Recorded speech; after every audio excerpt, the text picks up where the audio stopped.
Naitwa Neema, natokea Arusha. Mkazi wa wapi? Mkazi wa Arusha.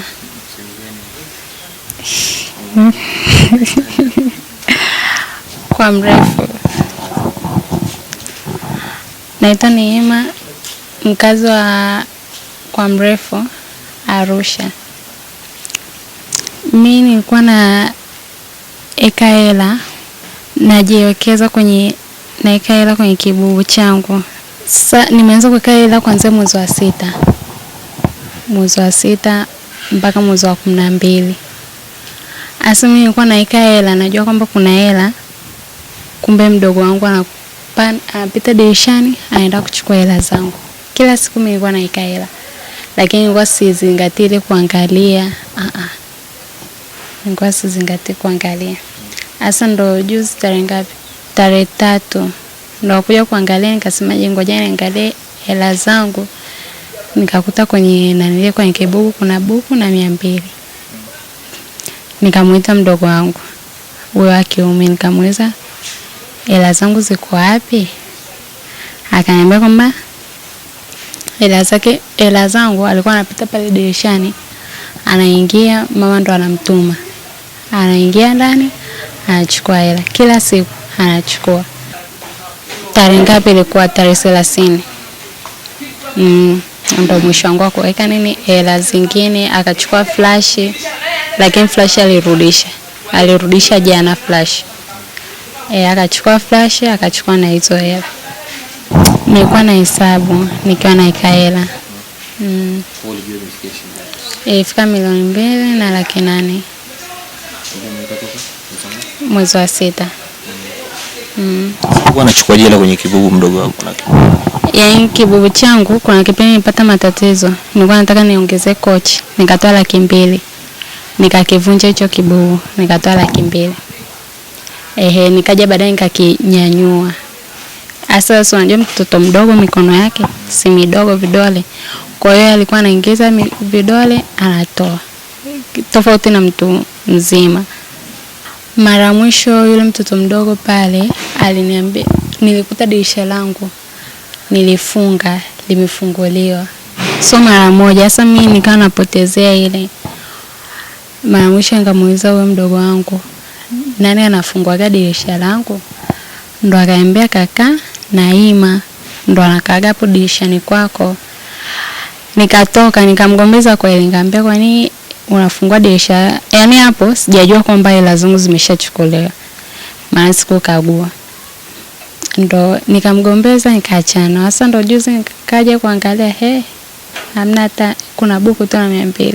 Labda mdogo wako ulivyomuuliza hizo hela alikuwa anazipeleka wapi? Anasema alikuwa anampa mama. Alikwambia nampa mama, ukamuuliza mama akakwambia? Alinijibu tu vibaya. Aliambia kwamba atanipa mwezi wa 3. Sasa ukiangalia na hiyo hali yake, hiyo hela anatolea wapi ya kulipa miezi 3 mpaka mwezi wa 3? Sasa ulimuuliza kwamba hizo hela anapeleka? Nilimuuliza. Akaambia kuna watu anawatumia, anaambia kwamba anataka apone. Ndo akanachukua hela zangu ili awatumia watu ili apone. Sijajua mimi. Tumia 2,000,000 kwa pamoja ama alikuwa anatuma kidogo kidogo? Yaani anasema kuanzia mwezi ngapi? 11 alikuwa tu yeye anachukua hela. Anachukua hela. So unajua hela kwenye kibubu ukiangalia hivi sizipo. Wewe unaenda kuongeza, mtu mwingine anachukua. So unajisikiaje umekusanya hela yako kuanzia mwezi ule usema mpaka sasa hivi, alafu ndio inapotea katika mazingira kama haya? Najisikia vibaya. Nimeumia kweli. Mtu yote mnamuhisi ambaye mama alikuwa anamtumia hela? Naomba tu huyo mtu anayemsumbua mama wangu, anayemtapeli mama wangu achukuliwe hatua. Hela zirudishwe na achukuliwe hatua zingine. Labda usikuta hata sio sisi tunatapeli. Unaweza kukutana na watu wengine wanatapeli. Majina naitwa Sikula Kairo Gwalamba. Mimi ni mama yake Neema. Mimi hapa kuna mama ambaye alikuwa ananitapeli hela. Umeona? Wakati mume wangu yuko hai 2017, umeona? Juzi kati hapa wakati nimeumwa, hajaja hata kuniangalia huyo mama. Naitwa Roda Mapunda. Ndo akawa ananiambia wakati nimeumwa, kaanza kuniambia tuma hela, kuna watu wametoka Japani wawili, wababa wawili, mkaka na wakaka wawili. Wamekuja na wana mafuta. Wenyewe wanakuja wanakupaka tu mafuta sehemu ambayo umeazilika, unapona saa hiyo hiyo. Kwa tuma hela. Nikawa natuma, nachukua kodi namtumia, nachukua kodi namtumia tangia mwezi wa 3. Natuma. Sasa nimeshangaa kila siku wanataka hela. Wanatumia message, tunataka kiasi fulani, tunataka kiasi fulani. Saa nyingine 100,000, saa nyingine 50, saa nyingine 20, saa nyingine 50, yani hawaeleweki. Nikawaambiaje juzi kati, nikamwambiaje? Sasa mtoto wangu akaja yule wa kiume mdogo. Akaniambia mama, nimekaa pale. Akaniambia mama kwenye kiti. Akaniambia mama, dada Neema anayo hela. Nikamwambia nayo hela kwenye nini? Umeona wapi? Akaniambia iko kule jikoni kwenye kibubu. Nikakuletea, nikamwambia acha uongo. Akaniambia kweli hela iko. Ngoja nikakuletea. Nikachanga mtoto anapanda pale dirishani anaruka chini. Umeona? Mara akaniletea 50,000. 10,000 mpya. Nikachukua zile hela. Nikashangaa saa hiyo yani kama nimefunga ufahamu. Nikachukua ile hela, nikamwambia baba naomba kaniweke kwenye simu yangu. Akaenda kwa mrefu kweli, akaenda kaniweka kwenye simu yangu, nikamtumia 50,000. Kumtumia 50,000, nikakaa tena kesho yake akaenda tena akaniletea 30,000. Saa hiyo nikampa baba, nikamwambia naomba kaniweke kwenye simu yangu.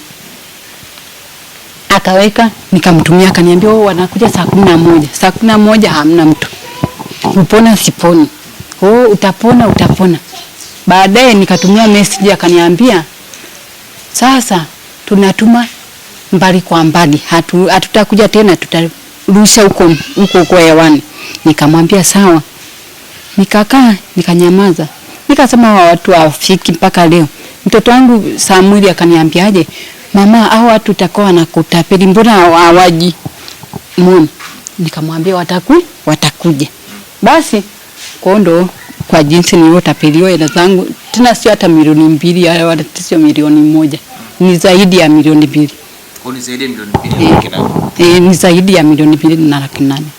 Kama unamtumia mama kuanzia lini ama mwaka gani? Tangia mwaka 2017. Hapana, je, ana ushahidi jamani? Simu yake na mkoresha ushahidi huo. Ni sina ushahidi, maana itakuwa nije kwa mtendaji. Niliongea na mtendaji wa mtani kwa sababu na mambo Jumatatu nitaweza kufika hapo. Ili anionyeshe wao ushahidi wake, alafu anionyeshe na tarehe na muda na ni wapi inapendeza. Kwa sababu nilikuwa nimesafiri. Nikasema nikija tu niweze kufika kwa mtendaji. Kwa mwenyekiti.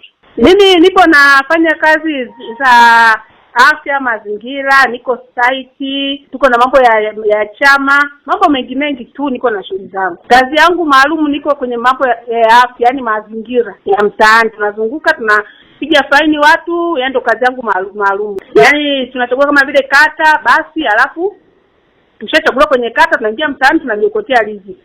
Na pia na nyumba zangu za wapangaji za udongo. Yani mimi sio kama nimepata, yani kama ni mwanasheria nzuri ningerudi tukutane, alafu niwe kwa yule mwenyekiti, nikirudi, alafu tuweze sasa kuonyesha message, alafu maana lazima uulize labda bwana harusi ilikuwa, labda huyo harusi ni nini, labda niweze kukutana naye zaidi. Mimi naitwa Leboki Joel Molel, ni mwenyekiti wa kitongoji cha Mishorori, kijiji cha Uladai, kata ya Sokontu. Kuhusiana na swala la hii nyumba ya Mama Lucia, majuzi walikuwa wamenipa taarifa kwamba baada ya mpangaji pamoja na binti yake mkubwa wamekuja nyumbani, wakasema kwamba kuna lalamiko kwamba binti yao mmoja ameibiwa fedha zake ambazo alikuwa anazivasi ndani kwenye kibobo ambacho alikuwa amekichongesha. Na nikauliza shilingi ngapi, akasema kwamba ni shilingi 2,208,000, ambao ni mtoto alikuwa anapitishwa na mama yake kwa ajili ya kutoa fedha zilizoko ndani, alafu wanazichukua, na anapozichukua hizo fedha, huyu mama sijui alikuwa anapeleka wapi. Utetezi ni kwamba ndipo hoji nasema kuna mama ambao huyu mama alikuwa na mtumia kwa njia ya M-Pesa. Kwa hiyo baada ya watoto kumbana mama nafikiri ameridhika kwamba ni kweli kwamba alikuwa anatoa hii fedha na alikuwa anamtumia huyo mama. Kwa majina huyo mama nafikiri jina lake kidogo nimesahau. Akakiri kabisa kwamba alikuwa anamtumia hizo fedha kwa dhumuni la kuweza kutibiwa ugonjwa wake na kile ambao unao yeye. Lakini baadaye tulitaka sana kumpata huyo mama kwa njia ya simu, na mwenyewe nilipigia huyo mama simu maruziano kwamba ili aweze kufika hapa ili tuweze kujua kabisa kwamba hizi fedha alikuwa anazipokea na alikuwa anafanya nini, au kwa mapatano gani alikuwa anatumia hizo fedha na huyo mama wa familia. Lakini sasa huyo mama alikubali kuja, alikuwa aje siku hiyo, nafikiri kwa siku ya huyo mama akasema kwamba kwa kweli atapata nafasi baadaye. Akasema atapata nafasi kwa leo. Anaomba udhuru kwamba siku ya Jumatatu ya tarehe 12 nafikiri anaweza kuja na aweze kufanya kikao hapa kwenye mji, lakini ataweza kufanya kwenye ofisi yangu.